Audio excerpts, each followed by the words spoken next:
Thank you for tuning into another episode of Ericson Presents Let's Talk Relations. Today is, I was expecting to watch some basketball today, and come to find out, I didn't even notice, but I didn't until I turned it on, that the Milwaukee Bucks decided not to play in protest of Jacob Blake. And wow, that's pretty big. That's a huge statement right there. Yeah, I guess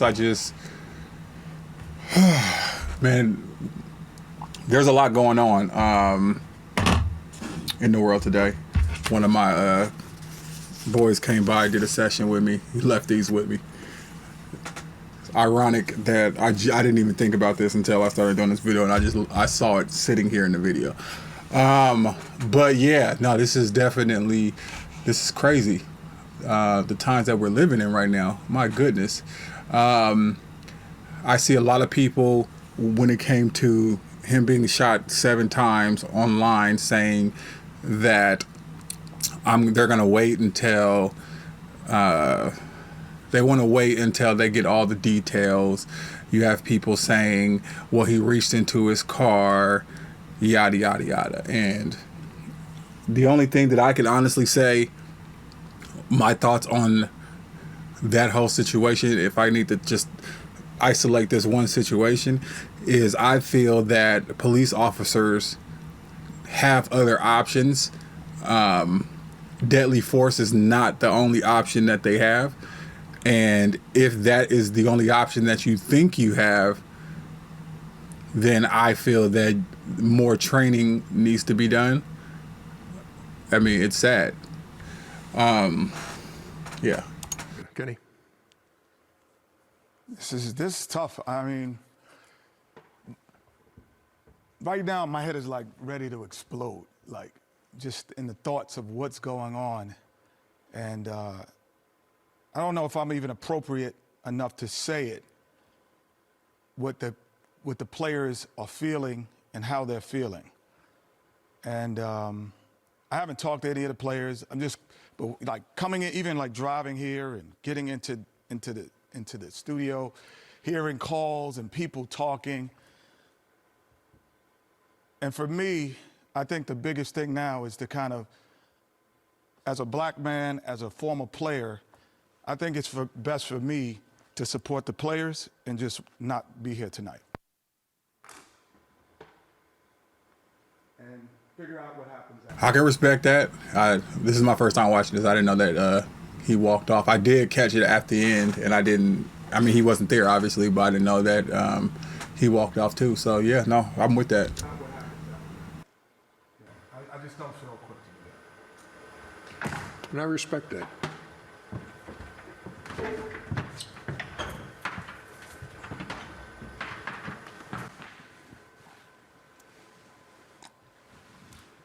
Shaquille. The fact that everybody was... Obviously, you're probably going to have a lot of people who are going to have problems with this. What are other basketball players thinking? LeBron James, either tweeted or Instagram posted something recently today that expressed his extreme level of frustration. And I think that Doc Rivers' remarks last night, powerful and eloquent, they moved me enough that I reached out to Doc at like 2 o'clock in the morning to just exchange ideas about what is this? And Doc did not plan this. It was an outpouring, which he told me. And I think that resonated, Tony, particularly with players. Doc Rivers and Greg Popovich may be the most sort of respected coaches in the league. Doc Rivers, for younger players, he's a beacon to them in many ways. And I think that this had something to do with what players felt and what we are now seeing executed. I agree. I'm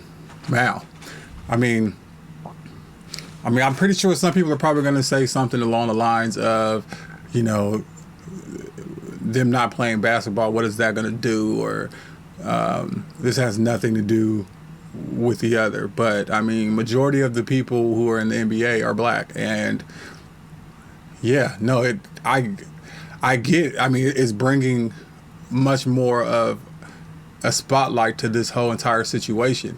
Regardless of whether you believe that the police officer was justified or not, you have to at least admit that lethal force shouldn't always be the only resort. Even if he tased him, I mean, at least he would not be recovering from gunshot wounds. I don't know. Like, it's weird. Like, for me, I've had an encounter. So basically, I work for a school as the transportation coordinator. The school is for students with autism and ED. So autism, obviously, ED is emotionally disturbed. So it's pretty much cut in half. So our autism population, you do have some students who are very high functioning, and then you have some students who aren't. Like, on this particular situation I want to talk about, the student was high functioning, but he let his frustration out, through aggression. So he would bite. That was his thing.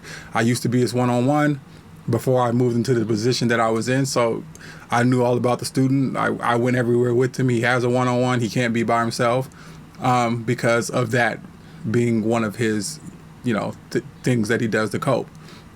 Anyhow, I got a phone call, and the classroom took a field trip on the light rail. Now you got to realize, like, these are autism kids. So to go to a light rail station, to pay for a ticket, to get on a light rail, to ride to another stop, to, go to a store, shop around, get back on the light rail, go back to where, they started from. For them, that's a big deal. I got a phone call, and the call was, look, hey, we need you to come right now because this particular student is having a problem. And then I'm saying, okay, well, where are you guys at? And they told me where they were at, and they told me that they went into a store, and the store, there was toys. And once I heard that, I said, oh my goodness, that was something I would have never done, knowing how this student is. Now you got to think, like, autism, don't get me wrong, it's a wide spectrum. But with this particular kid, if he saw something that he wanted, he didn't understand that it didn't belong to him. He saw it, he wanted it. So they went to the store, he saw some toys, he tried to grab it, and then they were like, oh, no, you can't have that, we need to put that back. So they most likely wrestled it back out of his hands so they could leave it at the store. And now in his mind, he's escalated and he's frustrated because he didn't get to keep his toy. So I get the call, and they're saying, we need you to come right now, we need you to come pick him up. Because he's not being safe. So I said, okay. I knew what it was, and I was actually in the area, 2 exits away. So I came immediately. I pull into the parking lot. I find them, and then I'm in a van, and open the van door, and then the one-on-one that was working with him, and like, he walked him over to the van, but like, he wasn't like he was just nicely walking. He was kind of like pushing him because, they were having too many problems. When I pulled up, he was holding them. And so we get him into the van, and then we close the door. The other guy jumps in the van with me. Then I proceed to pull off. Well, as I'm turning around, I get stopped by a sheriff. Now, this is a sheriff car, and they're pulling up on me super fast, and pulls up. It's a woman sheriff. She jumps out of the car, and she's pointing at me. She was like, stop the car, stop the car. So I'm like,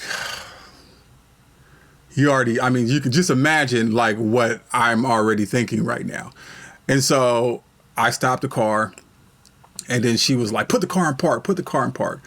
And right now I'm still in the car, and I already had the windows rolled down. So she's walking up on the car, and she's like, what did she say? She said something along the lines of, we got a call that somebody was fighting.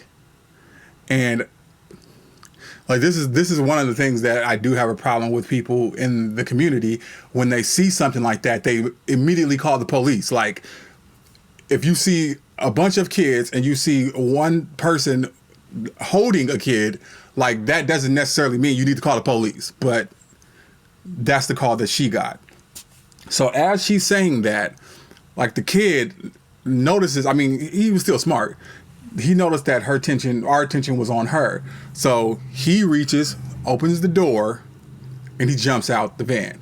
Now, I know this student 100%, and I know if he jumps out the van, anybody in the vicinity is going to get bit, and it's going to hurt. It doesn't matter if it's a little kid, it could be a little baby, it could be a grown person, it could be an old one. It doesn't matter. And I know this about him. This is why he's a one-on-one, because we stay close to him. And so I saw that, and I had to make a decision. And that was probably one of the hardest decisions I had to make in my life, because I have a police officer woman who doesn't even know what's going on. Then I have a student that's getting ready to assault somebody. So the only thing I did at that particular time was what inside me felt like I should do.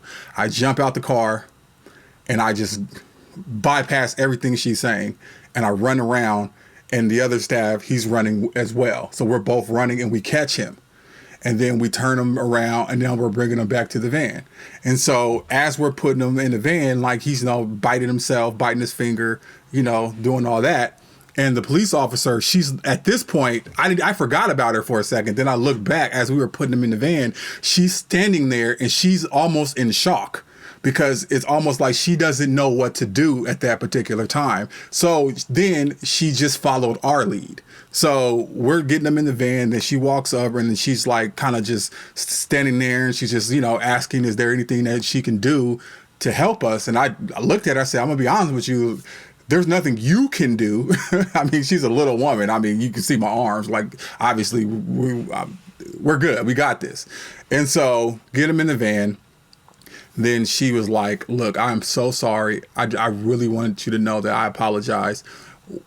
Is there anything we can do for you? I said, honestly, there's nothing that I need at this point. I'm just going to take him back to the campus. And then she said, well, we're going to follow you just to make sure that everything is safe. Like in her mind, she's still, she's what she's seeing. She doesn't understand that we have it under control, which was fine. So I get in the van and I drive him back, call my supervisor, let her know what's happening. So when I pull up to the campus, the supervisor's already outside, has the paperwork on the kid that most police officers are going to want. After that, get him to this campus, take him off, everything's fine. The police officer, she stops me and she says that she really wanted to apologize for her initial reaction when she pulled up on me, because of what what she heard was going on. And then she said something to me that really sunk in, and she said,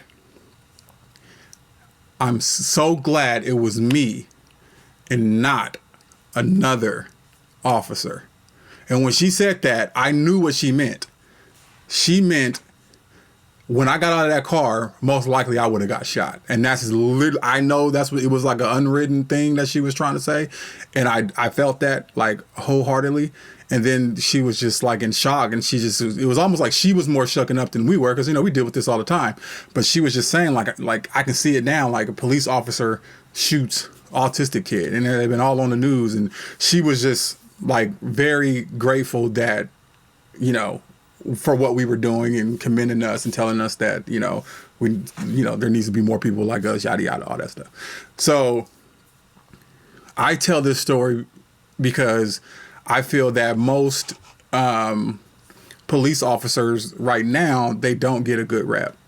There are good police officers, and she proved to me that there still are.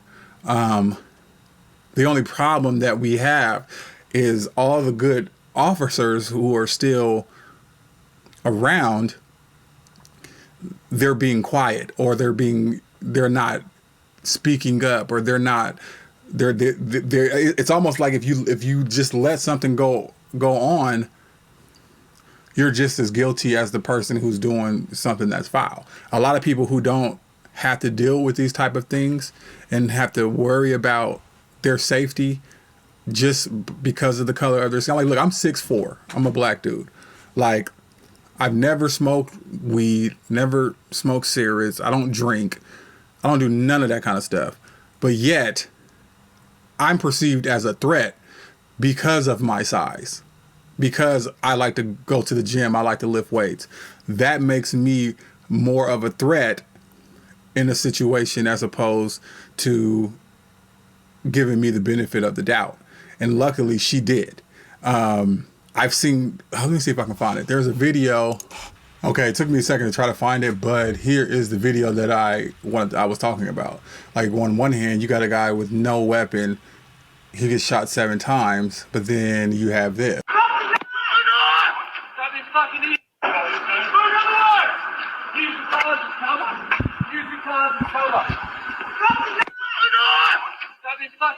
He's walking towards them with the knife.